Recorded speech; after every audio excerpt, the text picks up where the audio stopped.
श्रीमती यशोदा नरेंद्र कुमार कट्टू, पार्श्व photocopy and computer, Banswara.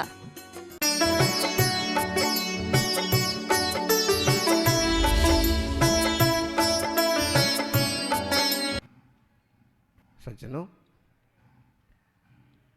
संसार में कुछ बनने के लिए कुछ करना पड़ेगा। देव पर्याय में जाना है, देवता की लायक काम करना पड़ेगा। व्रत, उपवास, तप, संयम, देश गुण, मूल गुण पालन करना पड़ रहा है। देखो, व्रती बनेंगे तो व्रती तो नियम से देव पर्याय में जाते हैं। इसमें दिनेश जी का एक प्रश्न है कि बिना प्रतिमा धारण किए रोज देव दर्शन करें, रात्रि भोजन का त्याग कर दें, 5 अणु व्रत का पालन करें तो 5वां गुणस्थान बन जाएगा। भाई, इस तरह से करने से 5वां गुणस्थान बन तो जाएगा, लेकिन वो 5वां गुणस्थान तब तक नहीं कहलाएगा जब तक देवशास्त्र गुरु के सानिध्य में वो संकल्प ना किए जाएं। संकल्प करेंगे तो फिर कहलाएंगे कि मेरे इस 5 अणुव्रत का पालन का नियम, 3 गुणव्रत पालन करूंगा, 4 शिक्षा व्रत पालन करूंगा, रात्रि में भोजन पानी का त्याग रखूंगा और मद्य मांस मधु का हमेशा के लिए त्याग रहेगा। रोज देव दर्शन करेंगे। अब मुझे संकल्प दिलाओ और आशीर्वाद दो। गुरुदेव ने कहा ठीक है, कायोत्सर्ग करो, आज से नियम पालन करो। तो आप व्रती हो गए। और अगर आप मन मन से ऐसे कर रहे हैं तो आपको अपार पुण्य का अर्जन तो होगा, लेकिन व्रती कहलाना कठिन होगा। चूंकि परिणाम ऊंचे से ऊंचे चढ़ गए तो आप 5वें गुणस्थान व्रती भी हो सकते हैं, लेकिन संकल्प की शक्ति ज्यादा आगे ले जाती है, सुनिश्चित होता है। मुनिराजों को देखिए, 28 मूल गुण के संस्कार हो गए। अब 28 मूल गुण में एक मूल गुण आता है क्षिति शयन। मुनि महाराज कितने घंटे सोते हैं? बोलो बोलो सूर्यवंशियों। कल शंकर आगमन हुआ, आधे लोग तो अगवानी में ही नहीं आए। क्यों नहीं आए? या तो सोते रह गए होंगे, या फिर कोई विचारों को ढोते रह गए होंगे। लेकिन जिन युवाओं को हम कहते हैं देर तक सोने वाले, ऐसे युवाओं की पूरी टीम उपस्थित थी, पूरी अगवानी में। भाई, युवा हो कि वृद्ध हो, जो सोता रहेगा वो खोता रहेगा, और जो जागता रहेगा जो सोएगा वो खोएगा, जो जागेगा वो। कोई बात नहीं, आप 4 बजे नहीं उठते हो, 6 बजे उठो, स्नान करके सबसे पहले भगवान का दर्शन करो, उसके बाद दुनियादारी का काम। मुनि तो तपस्वी होते हैं, उनके लिए कहा है कि रात्रि में पिछले पहर में थोड़ा सा विश्राम करना।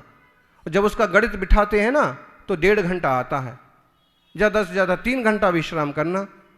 तो प्रश्न पूछा है कि अकेला 3 घंटे सोएंगे तो दिन में नींद नहीं आएगी? भाई, आती है, थकान होती है। इसलिए ऐसा भी प्रयोग करते हैं कि 10-11 बजे विश्राम करो और 3 बजे, 2:30-3 बजे उठ जाओ, 4 घंटे मिल गए। और तपस्वी सम्राट का तो अलग ही सिस्टम था।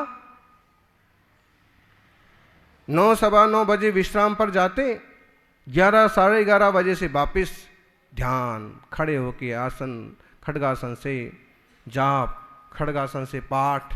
उनकी छोटी छोटी पुस्तकें थी, मंत्र जाप पे थे, तीर्थंकरों की आराधना थी, वो आज हमारे पास हैं।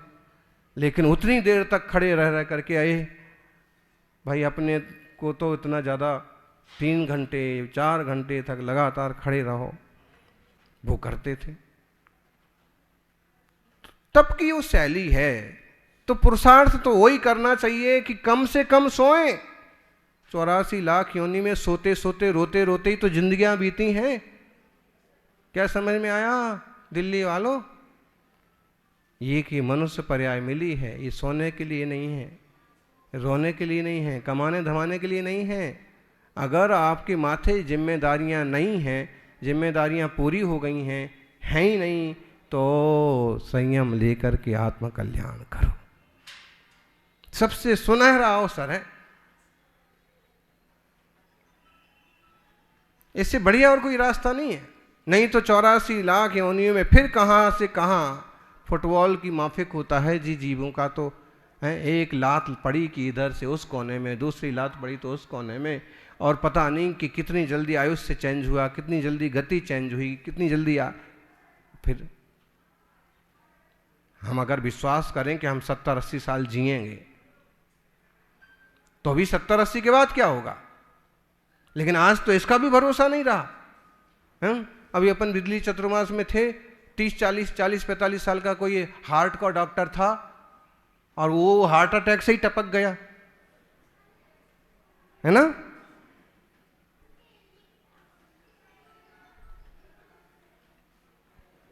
ऐसे अनित्य जीवन में क्लेश करना सबसे बुरी बात है। क्लेश करेंगे दुर्गति में जाएंगे। अति संक्लेश भाव ते मरियो, घोर सब्र सागर में परियो।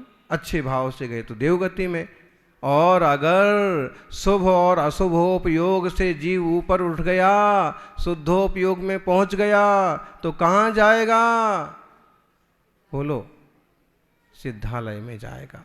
मतलब है कि न शुभ करना न अशुभ करना, दोनों चीजों से तटस्थ होकर के कोई जीव आत्मस्थ हो जाए तो भव के पार हो जाता है। मोक्ष मार्ग का पथ है सीधा जड़ चेतन का पूर्ण वियोग।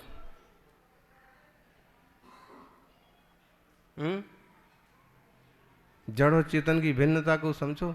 चेतन भाई, चेतन किसका नाम है? चेतन मेरा नाम।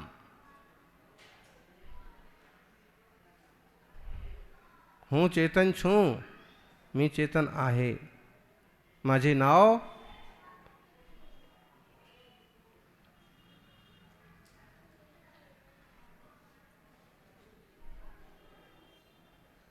नाम में तो क्या धारा है? गुलाब को गुलाब न कहो तो अभी खुशबू देता है। ऐसे ही आपका नाम कुछ भी हो, और ये नाम तो सब छूट जाने वाले हैं, लेकिन जो स्वभाव है, जो जानन है, जो चेतन है, वो आप हैं, आप रहेंगे। इसलिए देवशास्त्र गुरु के जो सानिध्य मिलते हैं, इनका सही सही सीधा सीधा उपयोग उठाएं, सीधा सीधा लाभ लें। आत्मानुभव बहुत बड़ी चीज है। आत्मानुभव का मतलब क्या? अपन कहते हैं कि आत्म कल्याण करना चाहिए, अब मैं भी आत्म कल्याण करूंगा। मतलब क्या? पहले आत्मा को तो पहचानो।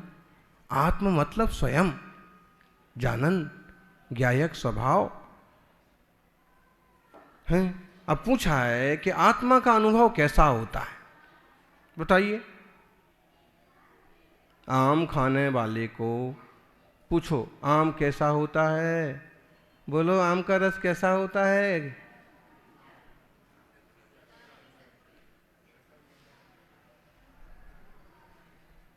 कैसा होता है? खट्टा होता है, मीठा होता है, खट्टा मीठा होता है। अरे भाई बढ़िया अच्छे से पका हुआ है तो, गदरा है तो, गदरा समझते हैं आप लोग? जी बुंदेलखंडी शब्द आ गया। अब क्या करें, जहाँ के वहां को कछू ना कछू तो आ ही जाता। देखो, जो व्यक्ति जो कुछ खाता है उसको उसकी डकार आ ही जाती है। अगर आप चाट पकौड़ी खा के आए हो ना, तो कैसी डकार आएगी? उसमें कोई खट्टी मिट्टी जैसी आएगी। और मुनिराज आत्मा का ध्यान करके आए हैं, और जब वो प्रवचन रूपी डकार लेते हैं तो डकार भी कैसी आती है? कैसी होती है? उसमें भी आत्मा का रस घुला होता है, आत्म कल्याण की बातें होती हैं। ये डकार है।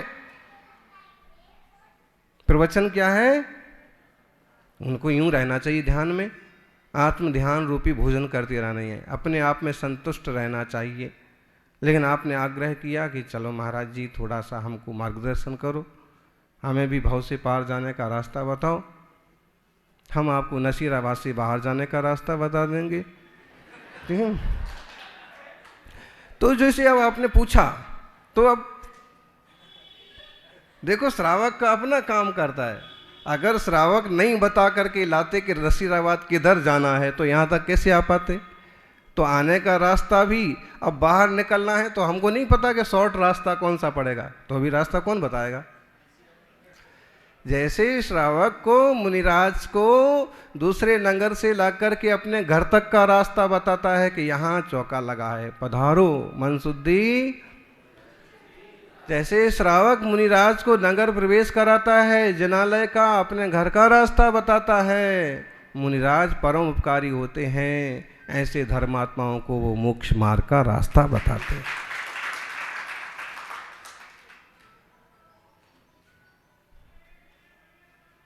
डकार है एक तरह से। मुनि तो आत्मचिंतन कर करके आए हैं, तो अब वो क्या बोलेंगे? उनने भोजन किस चीज का किया है? आत्म ध्यान का, तत्व चिंतन का। तो वो बातें भी क्या करेंगे? अब आप कहोगे महाराज थोड़ी घर गृहस्थी की बातें बताओ, थोड़ा दुकान वगैरह कैसे चले वो कुछ बताओ। अरे जिनने खट्टा खाया है उनको खट्टी डकार आएगी, जिनने मीठा खाया है उनको मीठी डकार आएगी, और जिनने आत्मा का अनुभव रूप भोजन किया है उनको वो तो वही बता सकते हैं कि भाई ऐसे करो, ये कल्याण का मार्ग है। जो पक्षपात में उलझे हुए हैं उनको उसी तरह की डकारें आएंगी, विस्फोट करते रहेंगे, उपद्रव करते रहेंगे। और जिनको निष्पक्ष तत्व ज्ञान हुआ है वो वीतराग विज्ञान की बात करेंगे, मोक्ष मार्ग की बात करेंगे। भगवान से यही प्रार्थना है कि या तो डकारा आए, नहीं आए तो ऐसे आए कि दूसरों का भी कल्याण हो जाए, दूसरों का भी उपकार हो जाए। तो आत्मानुभव बताया नहीं जा सकता। आपने कहा आम मीठा है, लेकिन जिसने आज तक आम खाया नहीं है वो आम का मीठापन क्या समझेगा? ऐसे ही आत्मानुभव का आनंद अपार होता है। ये शब्दों से कह भी दें तो आप उसका स्वाद रूप आनंद नहीं ले सकते। मटके वाली कुल्फी, मटके वाली आइसक्रीम, जन्नाट एकदम बढ़िया। अब जिसने नहीं खाई है वो क्या करेगा? वो कहेगा कैसी होती है? वो कहेगा अच्छी मीठी होती है। कैसी होती? ठंडी होती है, जीभ पर रखते हैं बड़ा अच्छा लगता। लेकिन जिसने प्रैक्टिकल नहीं किया है, ऐसे ही जिसने धर्म ध्यान का प्रैक्टिकल नहीं किया है वो धर्मात्माओं के आनंद को नहीं समझ सकते। बोले सुबह से मंदिर चले जाते हैं, क्या मिलता है तुमको? वो कहेगा बड़ा आनंद आता है। अब जिसने अनुभव नहीं किया है, ये माताएं सुबह से बोले चौके में लग जाती हैं 3-4 घंटे तक, क्या मिलता है? जिसने उस चीज का आनंद लिया है। अब मुनिराज आएंगे, अब पड़गाहन होगा, आज तो पक्का ये चीज लेके खड़े हो जाएंगे, महाराज पड़ग ही जाएंगे। ये जो शुभोपयोग होता है ना, इसका अलग ही आनंद होता है। कचरे कूड़े में दिमाग हमेशा लगा हुआ है, लेकिन धर्म ध्यान के निमित्त मिलते हैं ना, पूरी लाइफ डाइवर्ट हो जाती है, चेंज हो जाती है। होती कि नहीं पुनीत जी? लाइफ चेंज होती, अच्छी दिशा में जाती।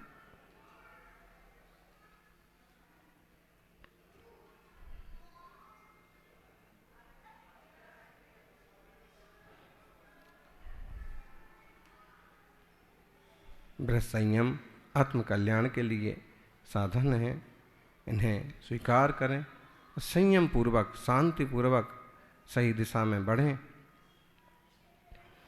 जिन वाणी का ज्ञान सब सच्चाई है, बात अलग है कि हम पकड़ पाएँ ना पकड़ पाएँ। अब दिल्ली वाले ये लगे हुए हैं कि आप तो दिल्ली चलो, और अब हम एक बस की भर के लाए हैं, आप दिल्ली के लिए घोषणा कर दो। अरे भाई, छोटे छोटे संघ वाले 2-2 साधु भी 10 बसें लेके जाओ तब भी घोषणा नहीं करते, और तुम चाहे तो हम एक बस में घोषणा कर दें। गजब की बात।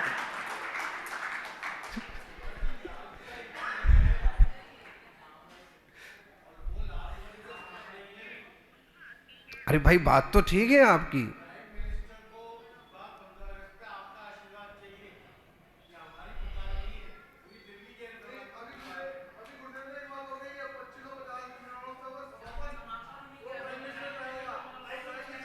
दिल्ली वाले ना एकदम पूरा दिल्ली का पानी पीते हैं।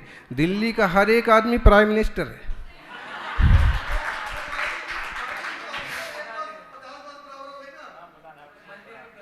और मालूम है दिल्ली में आपके यहाँ जैसे अध्यक्ष बोलते हैं, इस मंदिर का अध्यक्ष कौन है, तो अध्यक्ष बोलते हैं। दिल्ली में तो हर मंदिर में प्रधानमंत्री होता है, एक प्रधान होता है, दूसरा मंत्री होता है, और दोनों को जोड़ दिया ना, जोड़ दिया तो क्या हो गया फिर।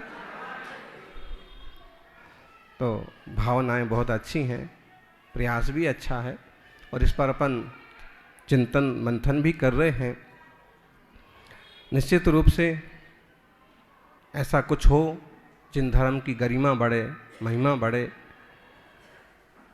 क्योंकि हम सब तो एक पर्सन हैं, एक आत्मा है।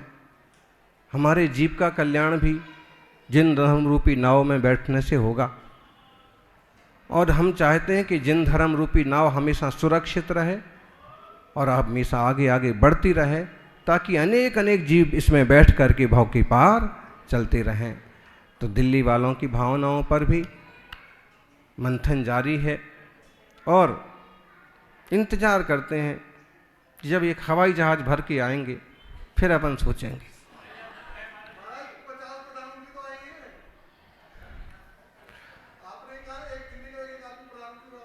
देखो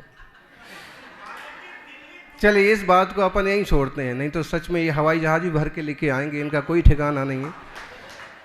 लेकिन ये निश्चित है कि भावनाएं बहुत उत्कृष्ट हैं, और अभी अपनी दिशा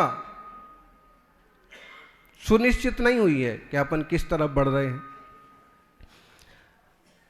थोड़े से विचार करके, और आज सभी वरिष्ठ जन उपस्थित हैं, ये लोग वो लोग हैं जिनने वर्षों से समाज की सेवा की है और समाज को एक दिशा देते रहे हैं। दिल्ली की आवाज़ पूरे देश में गूंजती है, ये तो आप चैनल के माध्यम से मालूम कर ही लेते हैं, चैनल वाले बैठे भी हैं, और फर्क तो पड़ता है प्लेस का। तो अगर भगवान के ज्ञान में झलक रहा होगा कि ये चतुर्मास उस तरफ होना है तो उस तरफ हो जाएगा, नहीं झलक रहा होगा तो नहीं होगा। इसलिए अपन देखो सर्वज्ञता पर विश्वास करिए, और भगवान की जो सर्वज्ञता है ना, उस पर शंका मत करिए। जो जो देखी वीतरागने सो सो होसी वीरारे, अनहोनी होसी नहीं कबहूँ काहे होत अधीरारे। अधीर मत होइए, धीर रखिए, और जो भगवान के ज्ञान में झलक रहा वही होगा। जय बोलिए 24 तीर्थंकर भगवान की।